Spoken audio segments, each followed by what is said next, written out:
Okay, so welcome everybody. I thank you for coming to this session. My name is José Mendoza Lopetegui, and I'm a third-year PhD student here. Now, to provide some balance, I'm not going to talk about electronics. In this case, I'm going to talk about design and development of advanced aircraft ground handling control systems for safe human-in-the-loop control, so we're going to move more towards aerospace. So, my topic revolves around aircraft ground handling maneuvers, which are all of these maneuvers that an aircraft needs to do while it has an established ground contact. Okay? And in this case, they are particularly critical from the stability point of view whenever they are in the high-speed regime. In this case, we need to cater to two main directions of motion because we're talking about a planar movement, right? Here, we need to take into consideration the longitudinal stability and the lateral stability. Regarding the longitudinal stability, in this case, aircraft are typically endowed with a propulsion system able to accelerate the aircraft, and then they're endowed with a braking system, of course, able to decelerate it. In the longitudinal direction, pilots are typically helped by what's called an anti-skid system, which is basically the analogous of an ABS for cars. So they maximize braking performance and prevent wheel-locking conditions. In the lateral direction, things are completely different because in this case, typically aircraft do not have an explicit control layer commercially available. In this case, aircraft also have multiple couple actuators as well. In this case, they have the nose wheel steering system typically at the front. Then they have differential braking capability, which means that they can brake more strongly with one side of the aircraft with respect to the other, so this generates a turning motion. And they also have a rudder, which corresponds to a control surface at the rear of the plane that also allows us to play with the aerodynamics and generate a turning motion. So the main remaining problem here is on the lateral stability or directional stability in on-ground braking maneuvers. The problem here is that pilots up to now need to manage this by themselves and also in the presence of asymmetries, which can typically happen when they have uneven runway conditions, failures in the actuators, or very strong wind gusts that hit them when they are braking. This has been recognized as an emergent problem now that the longitudinal direction has been mostly solved. And so the objective of my thesis is to try to develop advanced ground handling control systems that are able to assist pilots in solving this problem and reducing their workload. I'm going to show just a few of the highlights from my thesis due to the, let's say, limited time. Let's start with aircraft ground handling modeling and simulation. So, as you can understand, this is a complex problem, and so up to now, not even in the literature, these, let's say, dynamics are completely understood because we have different, let's say, nonlinear interactions between the tire and the pavement, the elasticity of the landing gear, and so on.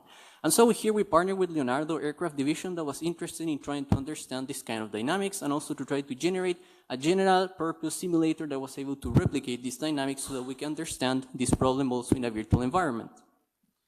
So that's precisely what we did. We developed a SimScape multi-volume model that was able to replicate this kind of challenging dynamics. We validated it with experimental data from an in-service trainer aircraft, and we also validated it with a human-in-the-loop experiments with real pilots to guarantee that we're able to also understand the coupling with the human. We did several things with this simulator. I'm just going to highlight one of them in which we understood that, let's say, an imbalanced condition in the shock absorber, which is basically the suspension of the landing gear between the left and the right-hand side, can indeed create a directional stability issue that needs to be, let's say, catered for, and which was, let's say, a problem that was still not correctly understood up to the moment in which we published this paper.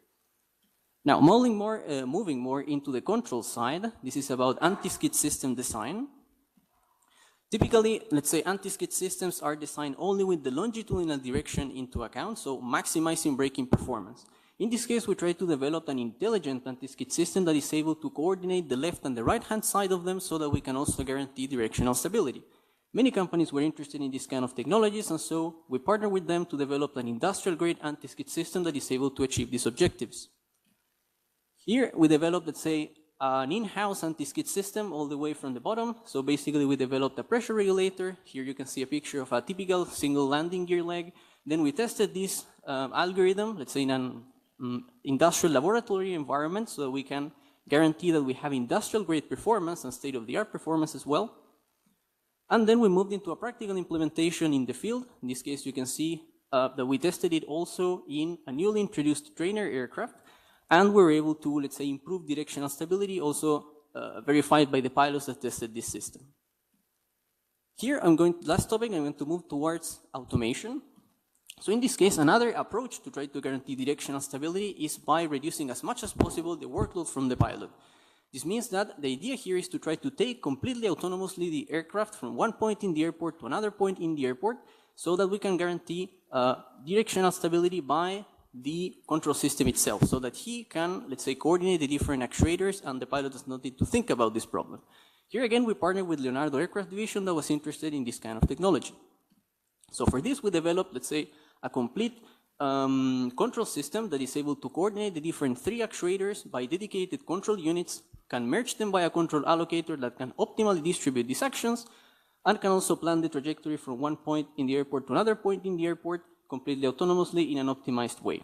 We solved this problem both for the GPS-enabled system and the GPS-denied system, in which case, let's say, due to any problem, the GPS might go away, so we use computer vision techniques.